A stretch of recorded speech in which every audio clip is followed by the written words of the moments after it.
नमस्कार मित्रांनो, स्वागत आहे आपलं ट्रॅक्टर लवर MH यूट्यूब चॅनलमध्ये.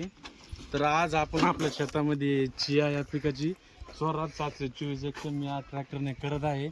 आपण पेरणी यंत्र हे पप्पू दादा कंपनीचं एक पेरणी यंत्र आहे. या पेरणी यंत्राच्या सहाय्याने आपण पेरणी करत आहे.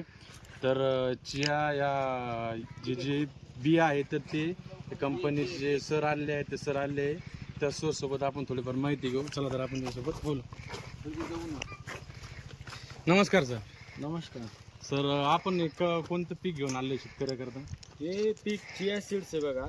आपलं रब्बी हंगामातलं हे पीक आहे. तर आपली या कंपनीमध्ये पोस्ट काय? Field officer. फील्ड ऑफिसर आहे का? तर मग हे पीक किती उत्पन्न देतं शेतकऱ्या समजा एक एकर मध्ये? मी एका एकरामध्ये कमीत कमी 6 आणि जास्तीत जास्त 9 ते 10 क्विंटल पर्यंतचे एकरी ॲव्हरेज आहे. आणि याचे जे मार्केट रेट बाजार भाव असतात हे सरासरी 15,000 ते 21 ते 22,000 रुपये प्रति क्विंटलचे असतात. हे जवळपास 3.5 ते 4 महिन्याचं पीक आहे. तर याला आपण समजा याच्यानंतर आपलं पाणी किती पाणी द्यावं लागतं? का पाणी जास्त लागतं कमी लागतं? याला पाणी जसं गहू पेरता गव्हाला जेवढं पाणी देतात तेवढंच पाणी याला लागतं. आपण समजा रब्बी हंगामामध्ये गहू पेरतो, उदाहरणार्थ गहू पेरतो, गव्हाला जितकं पाणी लागत तितकं पाणी त्याला लागत समजा. हो, तर हे शेतकऱ्याकरता बाकी पिकापेक्षा फायदेशीर आहे. खूप फायदेशीर आहे. दुसरं महत्त्व या पिकाचं असं आहे की याला कोणतेही वन्य प्राणी खात नाही. कोणत्याही प्राण्याचा या पिकाला त्रास समजा नाही. डुक्कर झालं, रुई डुक्कर, झालं. हरिण, रुई.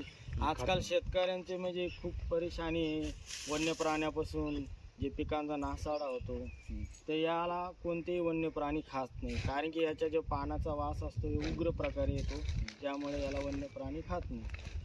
पण ते आपण समजा आता हे आपण पेरणी पेरू राहिलोय, तर हे एकरी बी किती पडतं? किती किलो एकरी बी लागत आपल्याला? एका एकरामध्ये आपल्याला 2 किलो बियाणं लागतं. हे आपण खत किंवा आपली जी वाळू असते त्यामध्ये वाळूमध्ये मिक्स करून या बियाला वाळूचं प्रमाण किती घ्यावं लागत त्याला म्हणजे किलो मध्ये? 1 ते 1.5 टोपलं वाळू घ्यायची. अंदाजे टोपलं समजा. आणि त्यामध्ये हे बी मिक्स करायचं आणि मग आपलं पेरणी यंत्रात टाकून पेरून तर त्याला पेरणी यंत्र समजा आता पप्पूचं पेरणी यंत्र झालं तर सेटिंग कोणत्या याच्यावर लावायची? बाजऱ्यावर समजा. बाजऱ्यावर लावायचं. आपण जे बाजरी सिस्टम पेरतो त्या सिस्टम मध्ये आपण पेरून घ्यायचं समजा. हो हो. धन्यवाद सर आपण माहिती दिल्याबद्दल. तर चला आपण पेरू दाखवतो.